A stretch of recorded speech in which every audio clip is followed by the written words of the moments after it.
Hello dear student, welcome to our channel Accountancy Learning Made Easy. बेटा this is another video of the chapter cash flow statement. Last video में मैंने आपको DK गोल की book का question number 16 तक करा दिया था. आज बेटा मैं उससे आगे क्वेश्चन करवाने जा रही हूँ. पहले क्वेश्चन को समझ लेना. 17 question. The following is the statement of profit and loss account of Z Limited for the year ended 31st March 2018.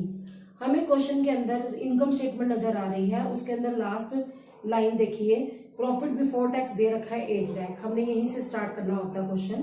Profit before tax से ये हमने करना है cash flow from operating activities. इसके अंदर हमारे सभी क्रेडिट इंक्रीज हो रहे हैं. करंट लायबिलिटी बढ़ रही है तो इसको हम ऐड करेंगे क्योंकि डायरेक्ट लिंक होता है. डेटर इंक्रीज हो गया तो हम इसको माइनस करेंगे क्योंकि करंट एसेट के साथ इनडायरेक्ट मीन्स हम कह सकते हैं करंट एसेट जब बढ़ती है तो उसको हमने माइनस करना है. आउटस्टैंडिंग वेजेस हमारी लायबिलिटी है वो कम हो गई है तो उसको हम माइनस करेंगे. बिल रिसीवेबल डिक्रीज हो गया तो हम इसको ऐड करेंगे. प्रीपेड एक्सपेंसेस डिक्रीज हो गया तो हम इसको ऐड करेंगे. और क्या गया क्वेश्चन के अंदर, compute net cash from operating by indirect method. तो हमें क्या बनाना है, पहले मैं हेडिंग डाल रही हूँ कैश फ्लो स्टेटमेंट. ये क्वेश्चन नंबर बेटा 17 है. कैश फ्लो स्टेटमेंट ये फुल फ्लैश तो नहीं है, इसमें सिर्फ अभी एक एक्टिविटी आप सीख रहे हो.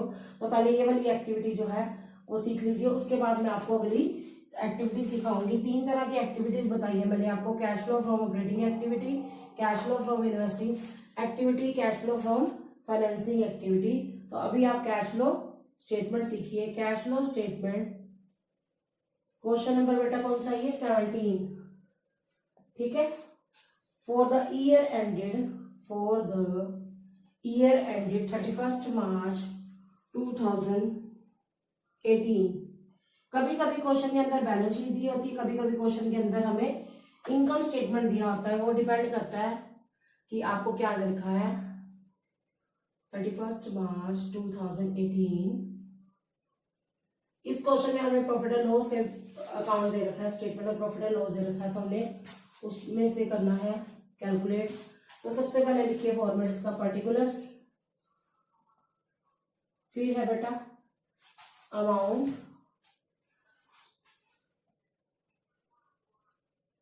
फिर लिखिए अगला amount.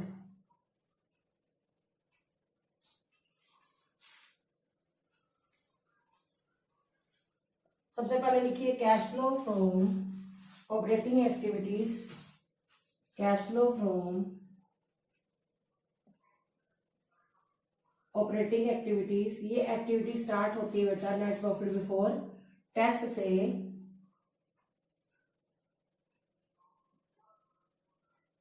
Net profit before tax, net profit before tax.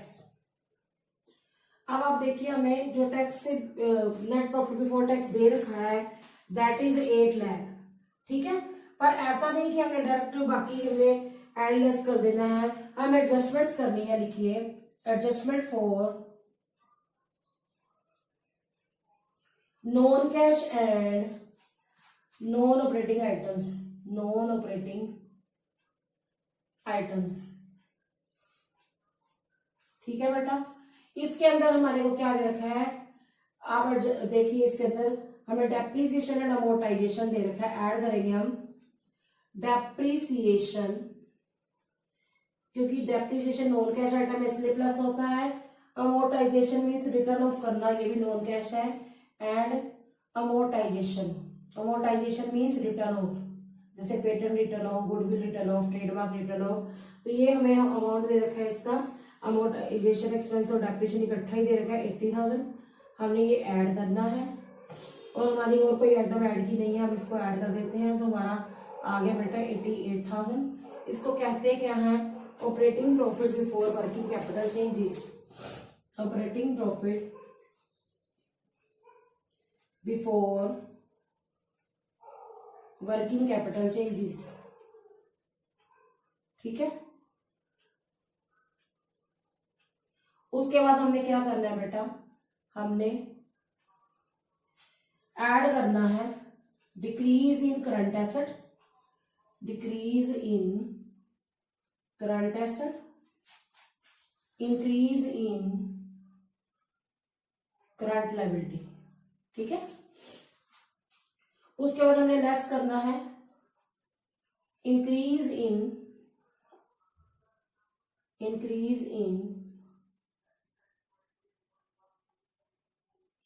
Current asset, decrease in current liability.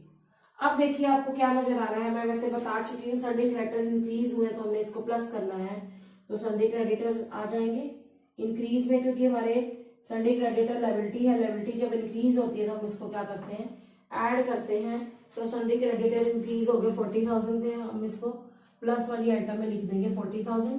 उसके बाद डेटर जो है डेटर इंक्रीज हुए हैं, तो संडे डेटर हमारी एसेट होती है, करंट एसेट इंक्रीज होती है तो उसको हम क्या करते हैं, माइनस करते हैं। संडे डेटर्स को हम क्या करेंगे, माइनस करेंगे 70,000 से।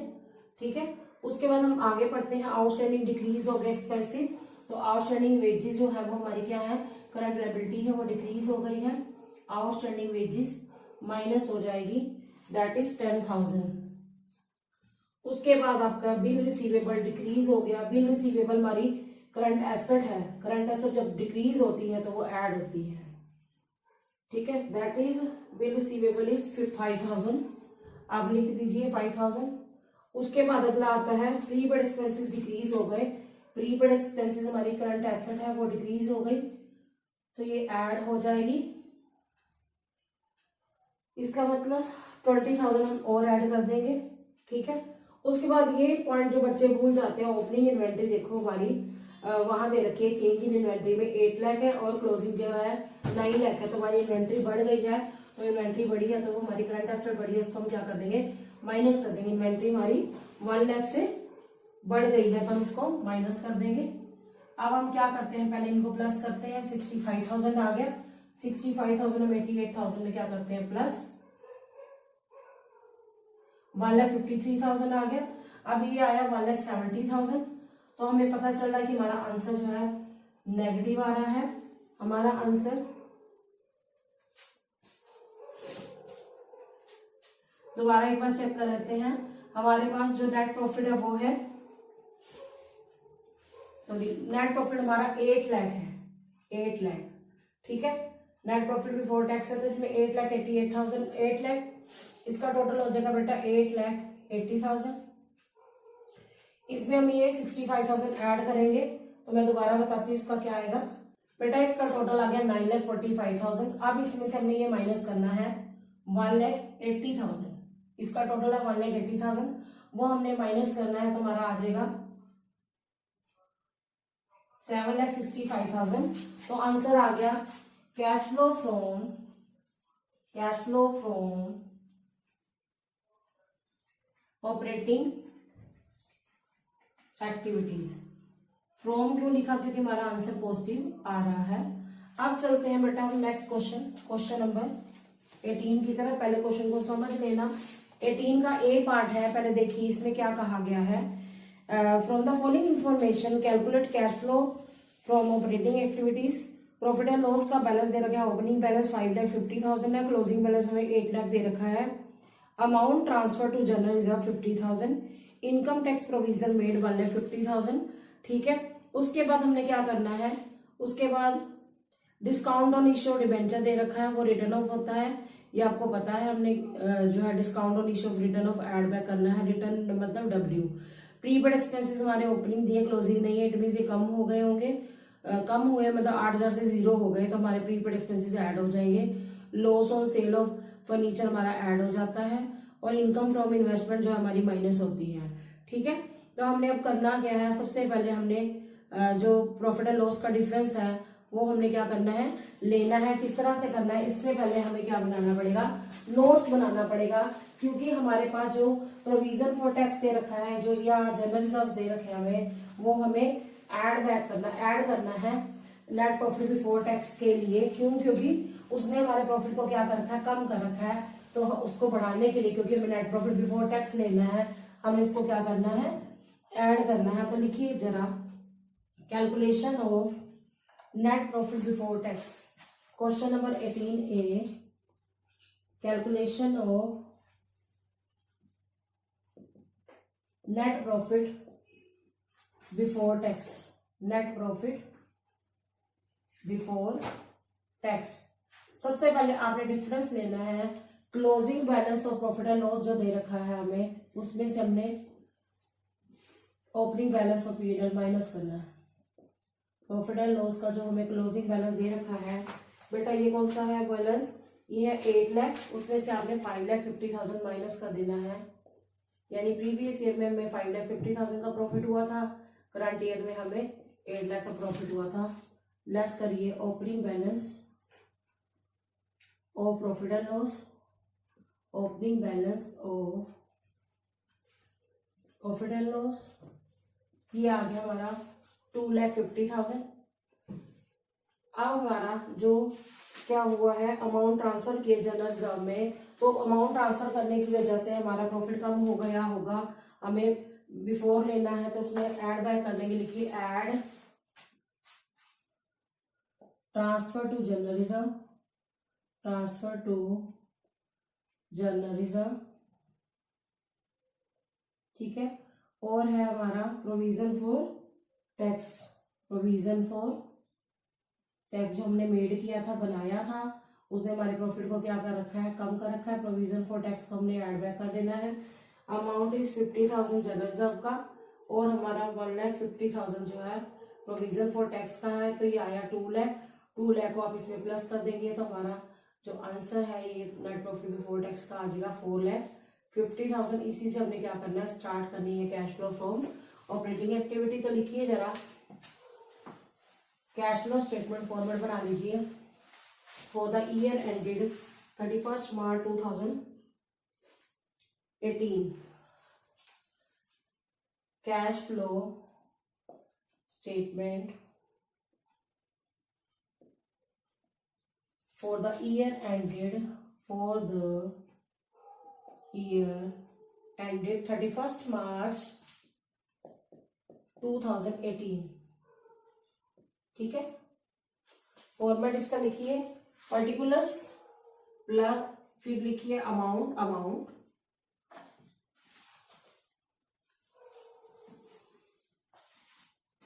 पर्टिकुलर्स अमाउंट, फिर अमाउंट। सबसे पहले आपने cash flow from operating activities बनानी है। लिखिए जरा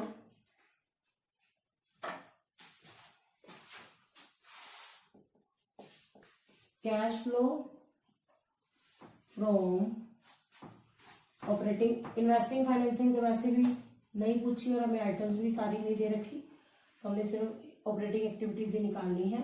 शुरुआत कहाँ से होती है बेटा इसकी, net profit before tax, net profit before tax, वो मैंने अभी आपको कैलकुलेट करके बताया था। ये आया था बेटा 4,50,000, 4,50,000। जैसे 8 लाख में से मैंने 5,50,000 माइनस किया था, तो आया था हमारा 2,50,000 प्लस 2 लाख 4,50,000 आया। फिर हम एडजस्टमेंट करेंगे। लिखिए adjustment for non cash and non operating items, non operating items. इसके अंदर हमें कौन कौन सी आइटम्स ऐड करनी है वो आपने देखनी है। कुछ ऐड करते होते हैं, कुछ लेस करते होते हैं। DNWIP ऐड करते हैं, DRIP माइनस करते हैं। पर इसके अंदर हमारे पास जो डिस्काउंट दिया हुआ है, discount on issue of debenture, return of W है ना ये, तो हमने क्या करना है, ऐड बैक करना है रिटर्न ऑफ। अमाउंट दिया हुआ है 10,000।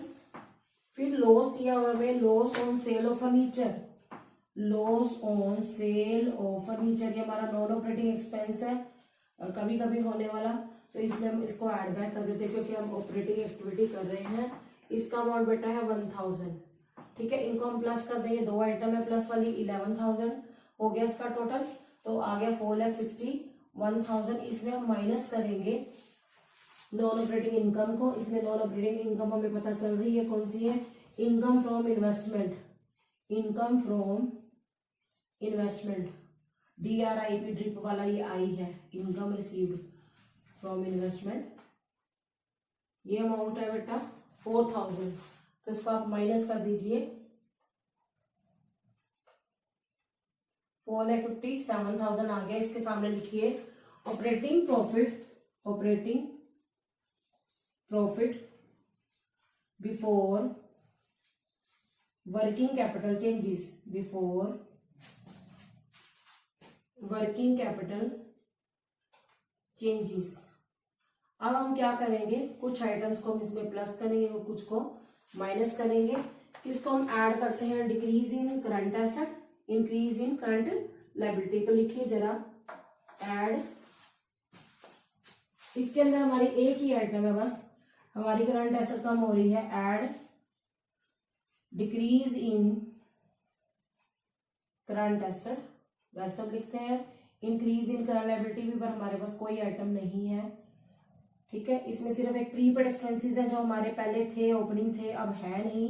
इट मीन्स वो कम हो गए हैं, पहले वो थे हमारे पास 8000, अब है ही नहीं, तो ये कम हो गए। हम इसको 8000 यहाँ भी लिख सकते हैं और डायरेक्ट भी हम इसमें ऐड कर सकते हैं, ठीक है।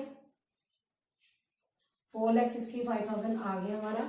उसके बाद हमारे पास जो इनकम टैक्स जो है, प्रोविजन जो मेड है, वो हम इसमें से क्या कर देंगे, माइनस कर देंगे। क्यों, क्योंकि हम यही मानेंगे, ये जो आया है इसको पहले तो ये लिख देती हूँ, cash generated from operating activities, operating activities.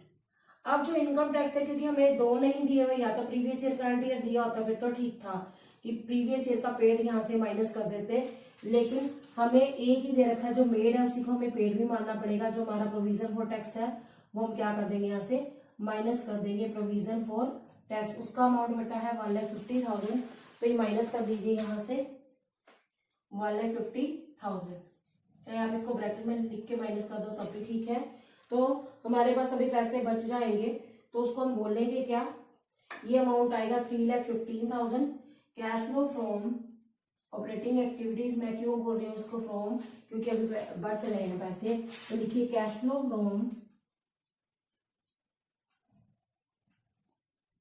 Operating activities. हमारा आंसर आ गया।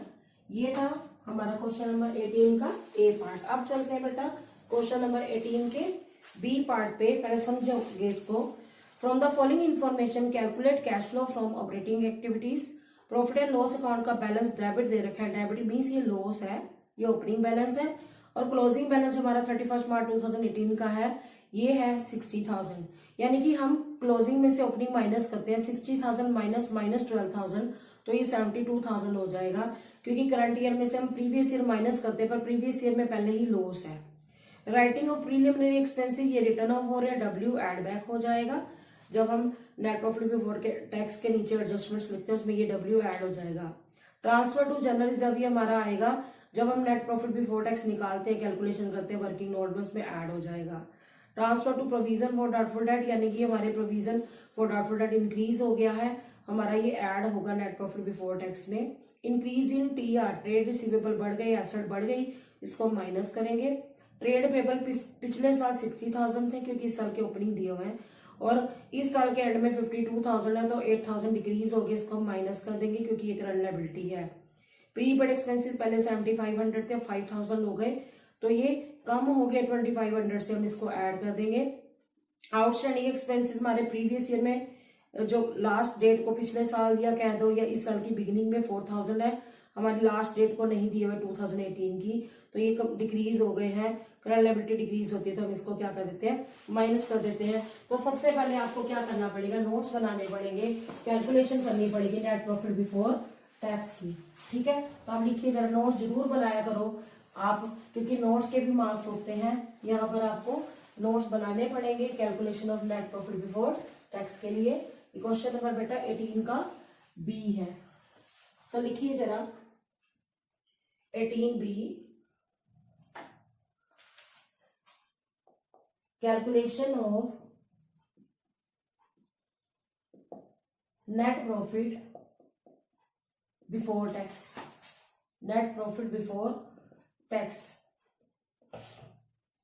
आप क्या करोगे, आप पहले लोगे closing balance of profit and loss, profit and loss account. Profit and loss का बैलेंस कितना दिया है, प्रॉफिट एंड लॉस, इसका अमाउंट है बेटा 60,000 माइनस 12,000। जो ये माइनस माइनस है ये क्या हो जाएगा, प्लस हो जाएगा। ये जो माइनस में मैंने क्यों लिखा, ये ओपनिंग बैलेंस डेबिट दे रखा है, यानी डेबिट बैलेंस आपको पता है ये लॉस होता है। Opening balance of profit and loss ये हमें पहले ही माइनस में दे रखा है 12,000, तो प्लस हो जाएगा। ऐड कर देंगे इसमें transfer to general reserve, transfer to general reserve. इसका अमाउंट कितना है बेटा, दैट इज 40,000। तो इसको ऐड करके जो अमाउंट हमारे पास आया है वो 1,12,000, यही हमारा नेट प्रॉफिट बिफोर टैक्स है। समझ आ गया बच्चे।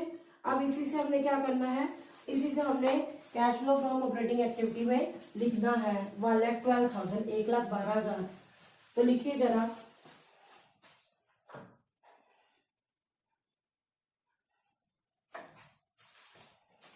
Cash flow statement for the year ended 31 March 2018। Cash flow statement for the year ended 31 मार्च 2018। ठीक है बेटा। फॉर्मेट है इसका पर्टिकुलर्स,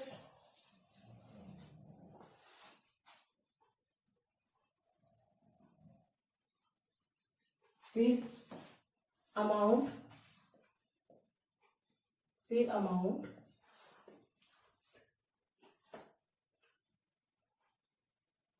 आप लिखेंगे रुपीस, रुपीस। सबसे पहले cash flow from, cash flow from operating activities. इसके अंदर आप क्या लिखोगे, net profit before tax.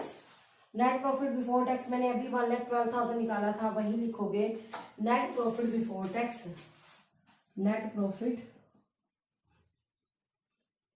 Before tax. इसके अंदर मैंने 1,12,000 बता दिया था, उसमें हम ऐड करेंगे कुछ आइटम, हमने ऐड करनी, कुछ लेस करनी होती है। लिखिए adjustment for non cash and non cash and non operating item, non operating items. ठीक है, ऐड करिए। अब डेप्रिसिएशन तो है नहीं आपके पास, आपके पास है writing of preliminary expenses, writing of preliminary expenses. ये ऐड क्यों होते हैं, क्योंकि ये नॉन कैश आइटम है। इसका अमाउंट है बेटा 10,000।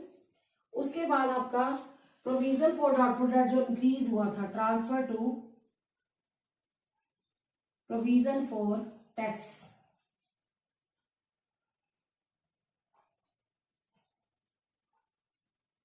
Sorry, provision for doubtful debts. Doubtful debt के प्रोविजन ने क्या किया, हमारे प्रॉफिट को कम कर रखा है, तो हम इसको क्या कर देंगे, ऐड कर देंगे। प्रोविजन फॉर डाउटफुल डेट्स ये है 6,000। बस हमारी ये वाली आइटम हो गई। उसके बाद हम इसको ऐड करके 16,000 यहाँ लिख देंगे, ये आ जाएगा 1,28,000। उसमें हम क्या करेंगे, माइनस करते हैं कुछ आइटम्स को, DRIP, ड्रिप वो है नहीं हमारे पास, तो इसके सामने लिखेंगे operating profit, operating profit before working capital changes, working capital changes.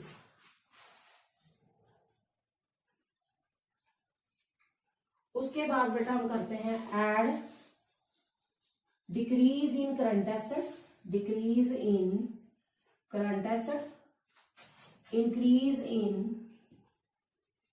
Current liability, फिर हम क्या करते हैं, लेस करते हैं increase in current asset, decrease in current liability. आप देखिए, वैसे तो मैं आपको साथ साथ बता चुकी थी, आप क्या करोगे, आप जैसे जैसे पॉइंट पढ़ते जाते हैं वैसे वैसे उसके आगे पेंसिल से प्लस माइनस लिख लिया करो कि क्या प्लस होना है क्या माइनस होना है। अब हमारा ट्रेड रिसीवेबल इंक्रीज होना है, तो इंक्रीज इन ट्रेड रिसीवेबल लिखो टी आर। जो हमारा टी आर बढ़ गया है वो इंक्रीज जो हो रहा है वो माइनस हो जाएगा, वो है 32,000। उसके बाद आगे देखिए बेटा, आगे हमारे पास ट्रेड पेबल है, ट्रेड पेबल हमारे कम हो गए हैं तो ये माइनस हो जाएंगे क्योंकि हमारी लायबिलिटी है 8,000 से कम हो गई है, करंट लायबिलिटी कम हो गई। उसके बाद हमारे प्रीपेड एक्सपेंसेस पहले से कम हो गए हैं तो एसेट कम हुई है, करंट एसेट। प्रीपेड एक्सपेंसेस पहले कितने थे बेटा, 7,500 थे, 5,000 हो गए, 2,500 से कम हो गया, हम इसको ऐड कर देंगे। उसके बाद आउटस्टैंडिंग एक्सपेंसेस पहले थे अब है नहीं, यानी कम हो गए हमारे। आउटस्टैंडिंग एक्सपेंसेस वो माइनस हो जाएंगे क्योंकि वो हमारी करंट लायबिलिटी है। तो लिखिए जरा, आउटस्टैंडिंग एक्सपेंसेस 4,000। ठीक है बेटा, अब आप इसको क्या कर दो, अब ये 2,500 को पहले आप प्लस कर दो, 2,500 को प्लस करके आ जाएगा 130,500। अब ये 44,000 जो है ये माइनस में है, 44,000 चाहे आप इसको ब्रैकेट में रख लीजिए, इसको माइनस कर दो, ये आ जाएगा 86,500 क्योंकि हमारे पास पैसे बच रहे हैं। इसको क्या नाम देंगे, cash flow from operating activities. ठीक है बेटा, अब जो है क्वेश्चन नंबर 19 कराने से पहले मैंने आपको इन्वेस्टिंग एक्टिविटी समझानी है। वैसे आप देखना चाहते हैं इन्वेस्टिंग एक्टिविटी, मेरी सेकंड वीडियो में मैंने इन्वेस्टिंग एक्टिविटी समझा रखी है, फिर भी समझ लो कि कंपनी पैसा किस में इन्वेस्ट करती है, अपनी एसेट्स में इन्वेस्ट करती है। जैसे कंपनी की जो फिक्स एसेट है वो टेंजिबल भी होती है, इनटेंजिबल भी होती है। तो जो टेंजिबल एसेट्स हैं, जैसे मान लीजिए पहले से बढ़ गई है, फॉर एग्जाम्पल लैंड पहले 5 लाख थी, अब 7 लाख हो गई है, तो वो परचेज ऑफ लैंड होगी। तो परचेज जो है आउटफ्लो ऑफ कैश है, यानी जब भी एसेट क्या हो रही है, इंक्रीज हो रही है, फिक्स एसेट चाहे टेंजिबल हो चाहे इनटेंजिबल हो, और उसकी कोई एडजस्टमेंट मान लो नहीं दी हुई, तो वो क्या है, परचेज होगी। तो परचेज जो आउटफ्लो ऑफ कैश है वो माइनस हो जाएगा इन्वेस्टिंग एक्टिविटी में। और जो सेल ऑफ इन्वेस्टमेंट है, सेल ऑफ कोई भी फिक्स एसेट हो चाहे इन्वेस्टमेंट्स हो, तो वो क्या है, इनफ्लो ऑफ कैश है, तो उसको हमने प्लस करना है। दोबारा सुनिए, परचेज ऑफ फिक्स एसेट चाहे टेंजिबल हो चाहे इनटेंजिबल हो, वो आउटफ्लो ऑफ कैश है, उसको माइनस करना है। और जो सेल ऑफ फिक्स एसेट हो चाहे टेंजिबल इनटेंजिबल हो, नॉन करंट इन्वेस्टमेंट की सेल हो, वो इनफ्लो ऑफ कैश है। इसी तरह हमारे को जब डिविडेंड रिसीव्ड होता है, डिविडेंड किस पर रिसीव होता है, किसी इन्वेस्टमेंट पर, मान लो कंपनी ने किसी कंपनी के शेयर्स परचेज कर रखे हैं तो कंपनी को डिविडेंड मिलेगा, तो वो इनफ्लो ऑफ कैश है, तो वो प्लस होगा। इसी तरह मान लीजिए कंपनी ने कोई रेंट पर बिल्डिंग दे रखी है तो कंपनी को रेंट रिसीव होगा, वो इनफ्लो ऑफ कैश है, उसको रेंट रिसीव्ड कहेंगे। इसी तरह इंटरेस्ट रिसीव्ड ऑन इन्वेस्टमेंट आ जाए या इंटरेस्ट रिसीव्ड लिखा हो तो कंपनी के लिए वो इनफ्लो ऑफ कैश है, तो उसको हम क्या करेंगे, प्लस करेंगे। तो इन्वेस्टिंग एक्टिविटी में क्या क्या आएगा, purchase and sale of assets, चाहे वो फिक्स एसेट मतलब इंटेंजिबल हो या इंटेंजिबल हो, purchase and sale of investment, dividend received, rent received, interest received. अब चलते हैं हम क्वेश्चन नंबर 19 की तरफ। इसमें क्या कहा गया है कि from the following particulars cash flow, calculate cash flow from investing activity. Land and building purchase हो रही है तो ये आउटफ्लो ऑफ कैश है, माइनस लिखेंगे। मशीनरी परचेज हो रही है तो वो आउटफ्लो ऑफ कैश है, साथ में मशीन सेल भी हो रही है, वो इनफ्लो ऑफ कैश है। इंटरेस्ट रिसीव्ड सॉरी इन्वेस्टमेंट दे रखी है परचेज या आउटफ्लो ऑफ कैश है। सेल हो रही है बेटा इन्वेस्टमेंट की तो वो इनफ्लो ऑफ कैश है। पेटेंट्स हमारे परचेज नहीं हो रहे, सिर्फ सेल हो रहे हैं तो इनफ्लो ऑफ कैश है। इनफ्लो जो है वो प्लस होंगे। डिविडेंड रिसीव हो रहा है हमारी इन्वेस्टमेंट के ऊपर, जो शेयर्स हमने इन्वेस्टमेंट की फॉर्म में दिए थे, रखे थे, तो वो हमारी इन्वेस्टमेंट है, तो डिविडेंड रिसीव हो रहा है तो वो इनफ्लो ऑफ कैश है, प्लस होगा। Interest received on debenture held as an investment, company ने डिबेंचर इन्वेस्टमेंट की फॉर्म में रखे हुए हैं तो वो इंटरेस्ट रिसीव हो रहा है तो वो इनफ्लो ऑफ कैश है। Dividend paid on equity share capital नहीं आएगा क्योंकि जब कंपनी शेयर इशू करती है तो उसके ऊपर डिविडेंड दे रही है, पेड को अंडरलाइन करो, तो ये फाइनेंसिंग एक्टिविटी का पार्ट है, यहाँ पर नहीं आएगा। तो अब चलिए बनाइए जरा फॉर्मेट। 18 हो गया हमारा। अब क्वेश्चन नंबर 19 है cash flow statement for the year ended 31 मार्च 2000। अब हमें नहीं दे रखा, फॉर द ईयर एंडेड लिख लीजिए। अब हमने शुरू करना है, पहले cash flow from operating activity सीखी थी, अब मैं आपको क्या सिखाऊंगी, cash flow from investing activity. अभी मैं cash flow from investing activity ही बताऊंगी, ठीक है बेटा। अब आप लिख लीजिए बी पार्ट हम सीख रहे हैं अभी। सी अभी मैंने आपको बताना है, वो मैं अगली वीडियोस में बताऊंगी। पहले अभी मैं बी को अच्छे से समझाना चाहती हूँ। तो लिख लीजिए पहले cash flow statement for the year ended dash. इसमें हमने कौन सी एक्टिविटी सीखनी है, B part cash flow from investing activities. Investing activities, company पैसा किसमें इन्वेस्ट करती है, या तो इन्वेस्टमेंट लगाती है या एसेट्स खरीदती है। तो अब आपको जो सेल वाले मैं पहले इनफ्लो वाले बता देती हूँ, वो है सेल ऑफ, लिखिए proceeds from sale of, proceed means amount received from sale of machinery. ये प्लस आइटम है, प्लस आइटम है, तो ये बिना ब्रैकेट के आएगा, दैट इज 4,50,000, 4,50,000। उसके बाद हमारा आएगा proceeds from sale of investment, proceeds from sale of investment. हमने अपनी इन्वेस्टमेंट को बेच दिया है, तो इनफ्लो है, मैं इनफ्लो इनफ्लो इकट्ठे लिख रही हूँ, ठीक है, दैट इज 1,50,000।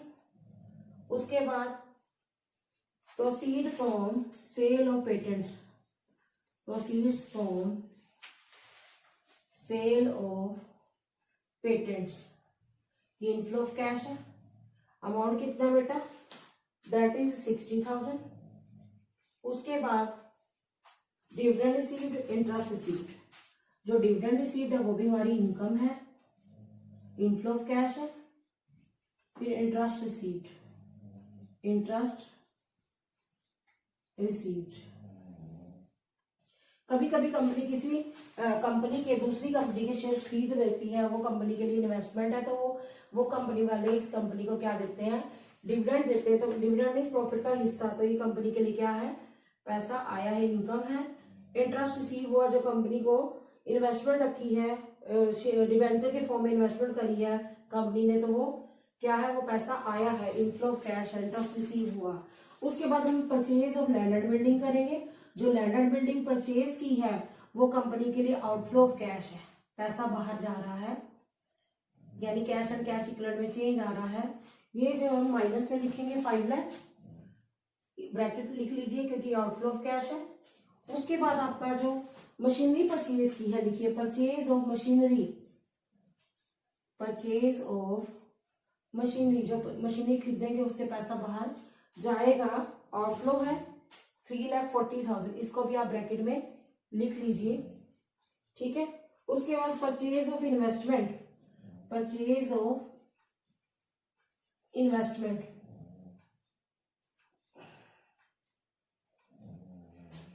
अमाउंट है बेटा 4,10,000। तो आप क्या करोगे, आप माइनस वाले अलग से करोगे, 5 और 3 8 और 4 12,50,000, 12,50,000 आपका माइनस में आ रहा है। और प्लस का कितना आ रहा है देखिए, 4 1 5 6 670 678 6,78,000 माइनस में आ रहा है। तो ठीक है,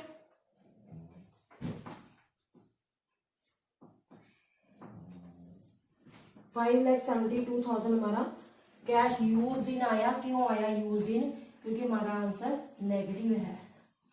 आप लिख लीजिए cash used in, cash used in investing activities, investing activities, क्योंकि हमारा पैसा अगर बच जाता तो नेट कैश फ्रॉम बोलती, तो अब मैं क्या बोल रही हूँ, नेट कैश यूज्ड इन। जब हम तीनों एक्टिविटीज कर लेते हैं ना बेटा, तो हम जैसे ये अमाउंट हमारा एक एक्टिविटी का आया, हम इसको बाहर लिख देते हैं। जैसे ऑपरेटिंग का जो आया उसको बाहर लिख दिया इस वाले अमाउंट के कॉलम में, फिर इन्वेस्टिंग का बाहर वाले कॉलम में लिख देते हैं, फिर फाइनेंसिंग का, फिर उसके बाद हम ओपनिंग जो हमारा कैश एंड कैश इक्विवेलेंट होता है वो ऐड करते हैं, तो हमारा answer closing cash and cash equivalent आता है। वो कैसे करना मैं आगे धीरे धीरे आपको समझाऊंगी। तो बेटा आज मैंने आपको इस वीडियो के अंदर 4 क्वेश्चन करवाए हैं। क्वेश्चन नंबर 19 तक मैंने कराया, 17, 18A, 18B और 19. So student, I hope you understood the topic well. Stay tuned with me in the next video. Thanks for watching.